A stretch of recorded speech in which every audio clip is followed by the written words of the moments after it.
Uttarakhand news देख रहे हैं आप, मैं हूं आपके साथ नेहा दुबे। देहरादून के दून विश्वविद्यालय में ओरिएंटेशन इंडक्शन 2023 कार्यक्रम का आयोजन किया गया। दीक्षारंभ के इस कार्यक्रम में छात्रों को उनके बेहतर भविष्य के लिए मार्गदर्शन दिया गया, जिसमें मुख्यमंत्री पुष्कर सिंह धामी ने बतौर मुख्य अतिथि शिरकत की।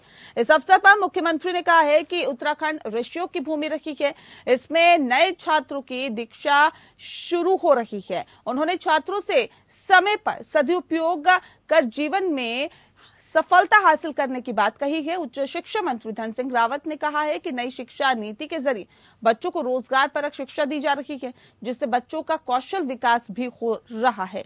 धन सिंह रावत ने कहा है कि उन्हें पूरा विश्वास है कि दून विश्वविद्यालय अगले 2 साल के भीतर देश के टॉप 100 विश्वविद्यालयों में शुमार हो जाएगा।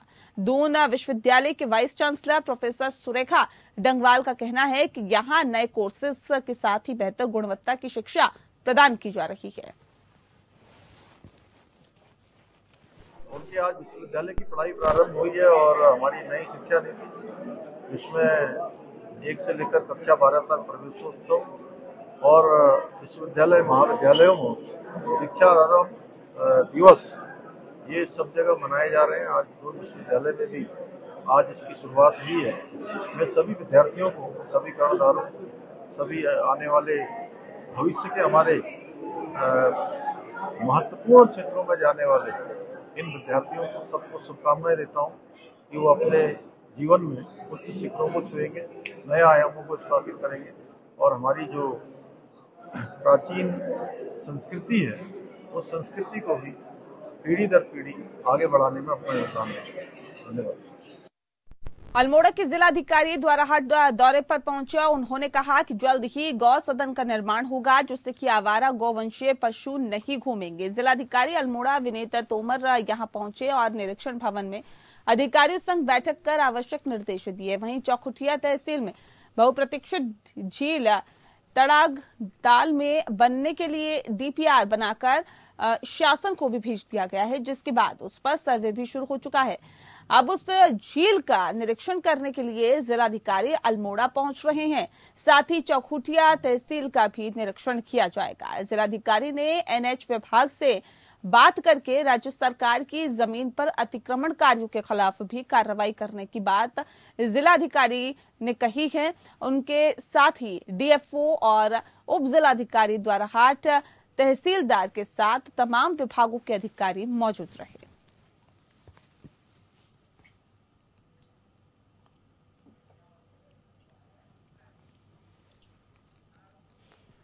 रामनगर में कांग्रेस कार्यकर्ताओं ने प्रदेश सरकार के खिलाफ जमकर नारेबाजी की और प्रदर्शन करते हुए सरकार का पुतला दहन किया। कांग्रेस के वरिष्ठ नेता और पूर्व विधायक रणजीत सिंह रावत ने कहा है कि आज उत्तराखंड और देश में महिला उत्पीड़न की घटनाएं लगातार बढ़ रही है। उन्होंने कहा कि मणिपुर की घटना है पूरे देश को शर्मसार करने वाली है और उत्तराखंड में भी लगातार इस तरह की घटनाएं बढ़ रही है।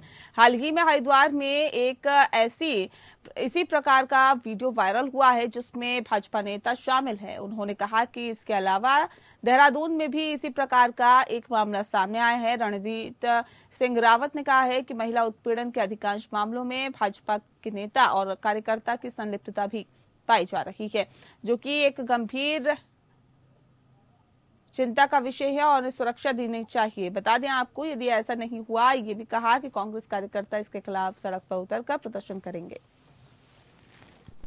देखिए, जिस तरह से प्रदेश में और देश में महिलाओं पे लगातार अत्याचार बढ़ते जा रहे हैं और महिला उत्पीड़न के अधिकांश मामलों में भाजपा के पदाधिकारी, कार्यकर्ता और नेतागण संलिप्त हैं। अभी हरिद्वार में एक भाजपा नेता की जो वीडियो और फोटो वायरल हुए हैं, वो उस पर एक मुकदमा दर्ज हुआ है।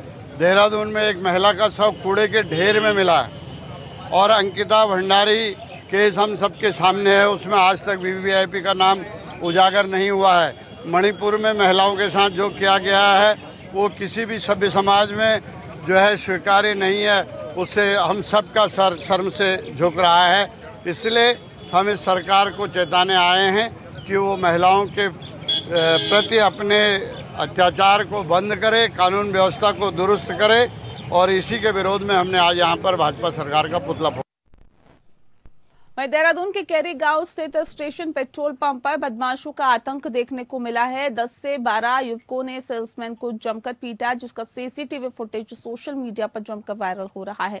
वीडियो में दिखाई दे रहा है कि कुछ युवक एक व्यक्ति को बुरी तरह से पीट रहे हैं। युवकों ने पेट्रोल पंप पर रखे स्टेड पिलर से मारपीट की है। सेल्समैन कुलविंदर ने बताया कि तहरीर भी दी और ये भी बता दें आपको कि पुलिस ने 10 से 12 अज्ञात युवकों के खिलाफ मुकदमा दर्ज किया है। प्रेमनगर सीओ आशीष भारद्वाज ने मामले की जानकारी देते हुए बताया है कि घटना में शामिल 2 युवकों को पुलिस ने गिरफ्तार किया है। दोनों से पूछताछ की जा रही है। वहीं पुलिस दूसरे आरोपी की भी तलाश कर रही है।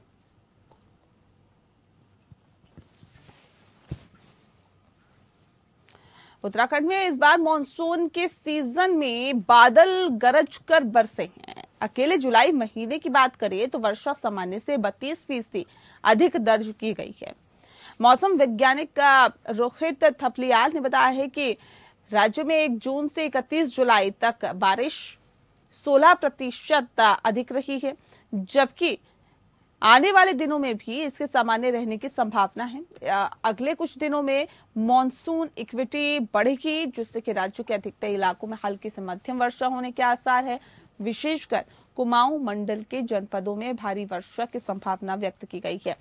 अभी तक की मानसूनी सीजन में बागेश्वर और हरिद्वार में सामान्य से अधिक वर्षा देखने को मिली है, जबकि नैनीताल, पिथौरागढ़ और चंपावत जिलों में सामान्य से कम वर्षा दर्ज की गई है। उत्तराखंड में अगस्त महीने का सीजन मानसून की दृष्टि से संवेदनशील माना जाता है, इसलिए यात्रा रूटों पर भी लैंडस्लाइड या कहीं कहीं पर भारी वर्षा के आसार बने रहेंगे। देखिए, अभी जो मानसून का जुलाई और अगस्त ये महीने पीक होते हैं उत्तराखंड में, जिसमें सबसे ज़्यादा बारिश होती है। तो जो चारधाम रूट की भी बात करें तो वहाँ हल्की मध्यम वर्षा तो जो है आगे आने वाले 4-5 दिनों में मिलती रहेगी, लगातार मिलती रहेगी। तो और इक्का दुक्का जगहों पे जो है भारी वर्षा मिलने की भी संभावना है अगले जो है 3-4 दिनों में।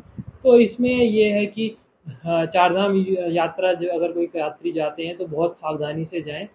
और इसमें जो देखेंगे कि सेंसिटिव एरियाज़ हैं लैंडस्लाइड के लिए, वहाँ पे लैंडस्लाइड होने की संभावना रहती है, या जो नदी नाले हैं उनमें जो है जल स्तर बढ़ने की संभावना।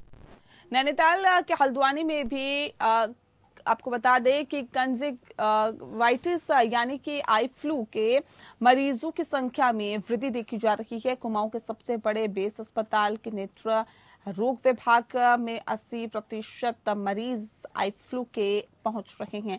ऐसे में डॉक्टर्स के लोगों को सावधानी बरतने की अपील की है। वहीं हल्द्वानी के सुशीला तिवारी अस्पताल और बेस अस्पताल में आई फ्लू के मरीजों का तांता लगा हुआ है। आई फ्लू के मरीजों की संख्या में इजाफा देखते हुए अस्पताल प्रबंधन ने भी लगातार लोगों से आइसोलेट होने का सुझाव दे रखा है। बेस अस्पताल की आई स्पेशलिस्ट डॉक्टर कल्पना का कहना है कि बरसात के बदलते मौसम में आई फ्लू की बीमारी कई बार देखने को मिलती है। ऐसे में इस बार जो है वो ये बीमारी जो है काफी ज्यादा फैल रही है, लेकिन बीमारी से घबराने की जरूरत नहीं है, क्योंकि आई फ्लू से 2 सप्ताह के भीतर में ठीक हो जाने वाली ये बीमारी है और ये एक प्रकार का वायरस होता है। और ऐसे में व्यक्ति को अगर आई फ्लू हो जाता है तो अपने आप को आइसोलेट कर देना चाहिए।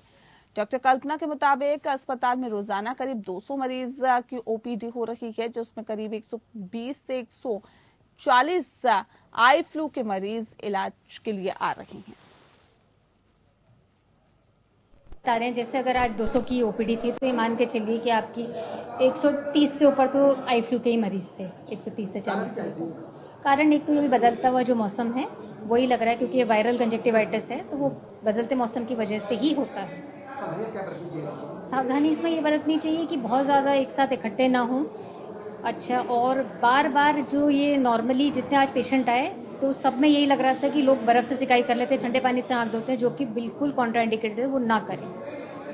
वो करने की वजह से क्योंकि ये वायरल वो है तो उसमें आँख में स्वेलिंग बढ़ जाती है और परेशानी बढ़ जाती है। जो चीज़ सेल्फ लिमिटिंग है, अपने आप से सही हो जाती है, वो उसको लंबा समय लग रहा है, क्योंकि लोग जो हैं एक दूसरे से सुन के आपस में खूब पानी इस्तेमाल कर रहे हैं, जो कि इसमें अवॉइड करना चाहिए। रामनगर में कॉर्बेट पार्क से लगते रिंगोडा स्थित मजार को प्रशासन ने जमींदोज कर दिया है। रामनगर वन प्रभाग की भूमि पर नेशनल हाईवे 309 रिंगोड़ा के पास स्थित मजार को वन प्रभाग और प्रशासन की संयुक्त टीम ने सुबह 4 बजे से गुप्त तरीके से जमींदोज कर दिया। बता दें कि इस मजार से जुड़े लोग साक्ष्य नहीं दे पाए थे, जिस वजह से अवैध तरीके से बनी इस मजार को जमींदोज और करके ध्वस्त कर दिया गया है। ये कार्रवाई की गई है। बताया भी जा रहा है कि प्रदेश सरकार द्वारा वन क्षेत्र में अवैध धार्मिक संरचनाओं को हटाने की कार्रवाई की जा रही है। वन विभाग के अधिकारियों ने कहा है कि मजार का कोई धरना अधिकारी न होने के कारण इसे अवैध मानते हुए हटाया गया है। उन्होंने कहा कि संबंधित मजार को धरना अधिकारी प्रस्तुत करने के लिए नोटिस दिया गया था, जिसके बाद किसी भी प्रकार की पुष्टि न होने के कारण कार्रवाई की गई है। रामनगर वन प्रभाग के डीएफओ ने खादिम से भूमि दस्तावेज मांगे थे। इस बारे में खादिम द्वारा वन संरक्षक कुमाऊं के यहाँ भी अर्जी दी गई थी, लेकिन वहां भी वो कागजात नहीं दे सके, जिसके बाद वन विभाग द्वारा उन्हें 2 हफ्ते का समय देकर स्वयं ही अतिक्रमण हटाने को कहा गया था, लेकिन उनके द्वारा नहीं हटाने पर आज सुबह ही मजार को हटा दिया गया।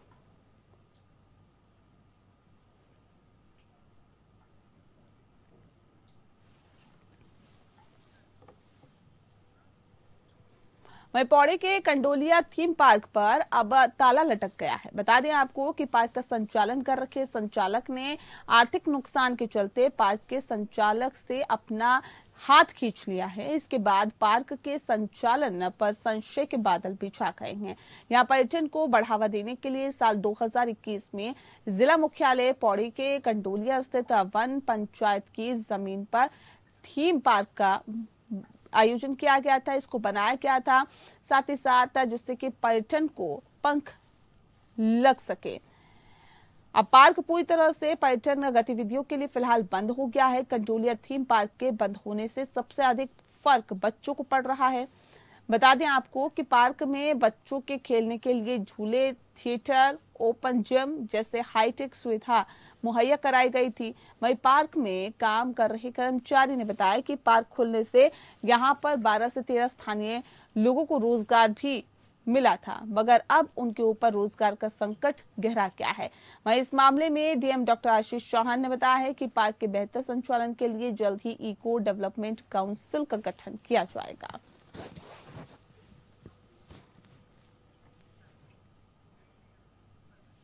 मलिन बस्तियों से हाउस टैक्स कलेक्शन की योजना बना रहा है और जिससे कि आपको बता दें कि अनुभाग को रोस्टर तैयार करने के आदेश भी दिए जा चुके हैं। अब जल्द ही मलिन बस्तियों से टैक्स कलेक्शन का काम कैंप लगाकर किया जाएगा।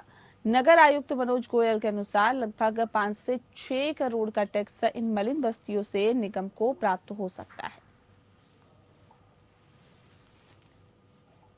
उसके संबंध में भी अनुभाग को रोस्टर तैयार करने के नोटिस जारी कर दिए गए हैं और जल्दी उसका रोस्टर तैयार होकर उस पर कार्रवाई शुरू होगी। वर्तमान में थोड़ा सा ऑलरेडी जो कैंप्स चल रहे थे उसका भी कार्रवाई लगातार चल रही है, तो उसको रेशनलाइज करते हुए जल्द ही मलिन बस्तियों में हाउस टैक्स के कैंप्स भी लगने शुरू हो जाएंगे। नगर निगम की अकॉर्डिंग कितना हाउस टैक्स कलेक्ट किया जा सकता है? देखिए, उसका अनुमान लगाना तो मैं अभी नहीं कह सकता हूँ क्योंकि इस प्रकार कोई सर्वे डेटा हमारे पास नहीं है, लेकिन कैंप्स वगैरह के माध्यम से ये सूचना जो है और अच्छे से निकल के आएगी। बट अगर एक रफ नंबर बोलना हो तो मुझे लगता है कि 5 से 6 करोड़ रुपए के आसपास का टैक्स आने की संभावना है। प्रदेश में लगातार कैंसर मरीजों की संख्या में इजाफा देखने को मिल रहा है, जिसके लिए अब केंद्र और राज्य सरकार के संयुक्त प्रयासों से कैंसर रजिस्ट्री की शुरुआत होने जा रही है। इस मुहिम के तहत सभी विभागों से कैंसर पेशेंट का डेटा इकट्ठा किया जाएगा और ये जानने की कोशिश की जाएगी कि किस क्षेत्र में किन वजहों से ये बढ़ रहा है, जिससे कैंसर को समझने और उसका इलाज करने में मदद मिलेगी।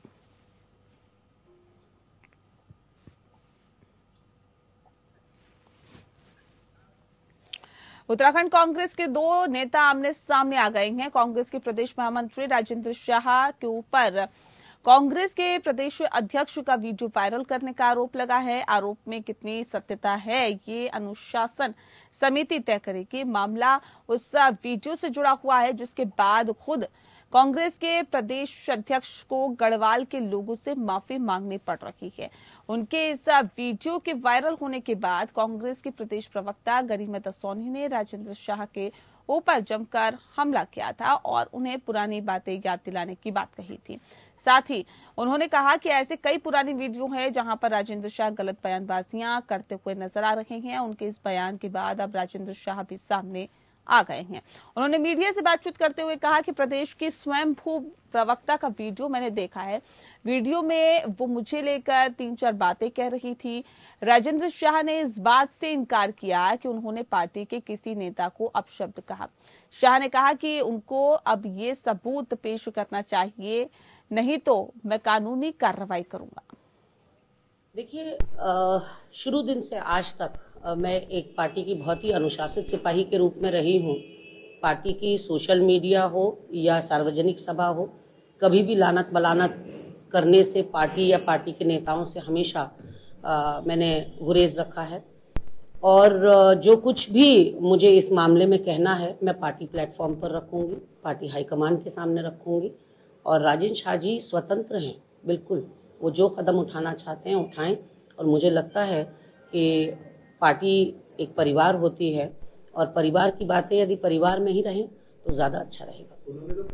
वहीं कांग्रेस पार्टी के अंदर नेताओं के बीच खींचतान जैसे आम हो चुकी है। आए दिन पार्टी के अंदर नेता एक दूसरे को लेकर बयानबाजी करते रहते हैं और इन्हीं बयानबाजियों की वजह से ही कांग्रेस को कई बार भारी नुकसान भी हुआ है। वहीं पार्टी की अनुशासन समिति के अध्यक्ष नव प्रभात ने ऐसे ही बयानों को लेकर आगाह किया है। उन्होंने कहा कि अपनी बात एक लोकतांत्रिक तरीके से पार्टी होने के नाते, एक लोकतांत्रिक पार्टी होने के नाते हमसे वो कह सकते हैं, लेकिन सार्वजनिक तौर पर कोई भी बयानबाजी करने से बचना चाहिए।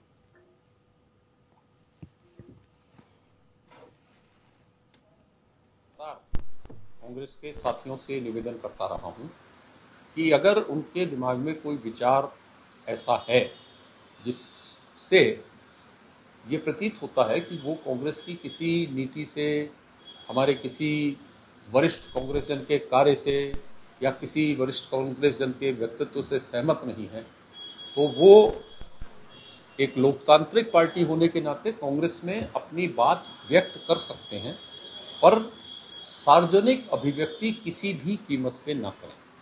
यह प्रकरण भी ऐसा ही प्रकरण है जिसमें सार्वजनिक अभिव्यक्ति की गई और सार्वजनिक अभिव्यक्ति से पार्टी की छवि को नुकसान पहुंचता है। ये मैं बहुत स्पष्ट निवेदन बहुत दिन से लोगों से कर रहा हूं। और चलिए इसी के साथ फिलहाल इस बुलेटिन में इतना ही। नमस्कार।